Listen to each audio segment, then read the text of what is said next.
So Princeton's motto is Princeton in the nation's service and in the service of humanity. My great-grandfather, Meyer Greenbaum, was class of 1912 here, starting pitcher for the varsity baseball team. Following his graduation, he enlisted in the Army Air Corps and went over to Foggia, Italy, and served during World War I. My grandfather, James, was also a varsity baseball pitcher here. After he graduated in 1942, after graduation, he went down to Peru, managed an Air Force base for a couple of years before deciding that he enlisted in the Army Air Corps and was about to go over to the Pacific when we dropped the atomic bombs. I guess the baseball gene skipped a generation or so, and I show up here never having touched a baseball in my life. Spent 3 years here doing naval ROTC on campus before deciding that I was looking for something a little more competitive. So in that vein, in that spirit, I decided to walk onto the varsity water polo team as a junior. So last spring I walked onto the team and am continuing doing that right now.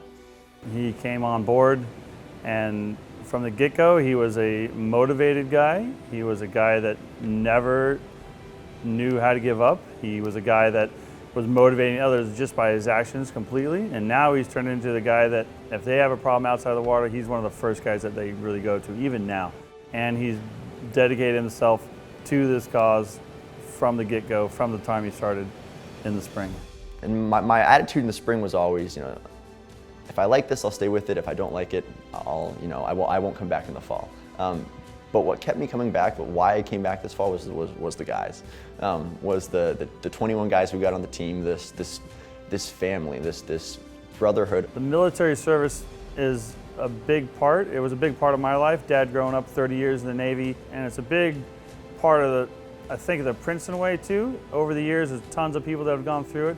Even the last 10 or 15 through the water polo community here. We understand that the commitment is there, and we're not going to ask him to do anything that would conflict with that, and he's done a really good job of balancing out his commitment to our NROTC with the water polo team. I'm extremely fortunate that Derek and Dusty, our head coach, have been willing to accommodate the kind of special considerations that come with morning workouts up at Rutgers through the Naval ROTC program. The benefit you get from it, the feeling of waking up at 4, getting back to campus by 10, and realizing that you've worked out, you've had a class, you've accomplished so much for the day, and your roommate might still be asleep.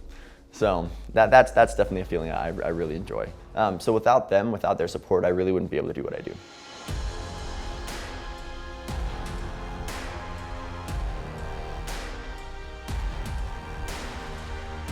I knew I wanted to serve after college. I just didn't know how I was going to get there. And I think we're all extremely fortunate that Princeton has welcomed back the Naval ROTC program on campus in the last 3 or 4 years after a 50-year hiatus since the Vietnam War. And so I've definitely been one of the main beneficiaries of that opportunity. And also, ROTC doesn't exactly get you in bad shape. So that's been a real asset as well. But I've put in my service assignment package for surface warfare intel option. So that means after graduation, if I get picked up to take a year off of grad school, I'll do that. But if I don't, then I'll head straight out to the fleet on a ship.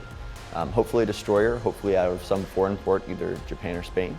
I'll spend 30 months on that ship getting qualified as a surface warfare division officer, managing a division of between 10 and 40 people, before transitioning over to the intel community after those 30 months. And as far as long-term career ambitions, I don't really have any. As long as I feel like I'm making a difference and getting fulfillment from the job, and changing the lives of the sailors under me, then I'll stay with it.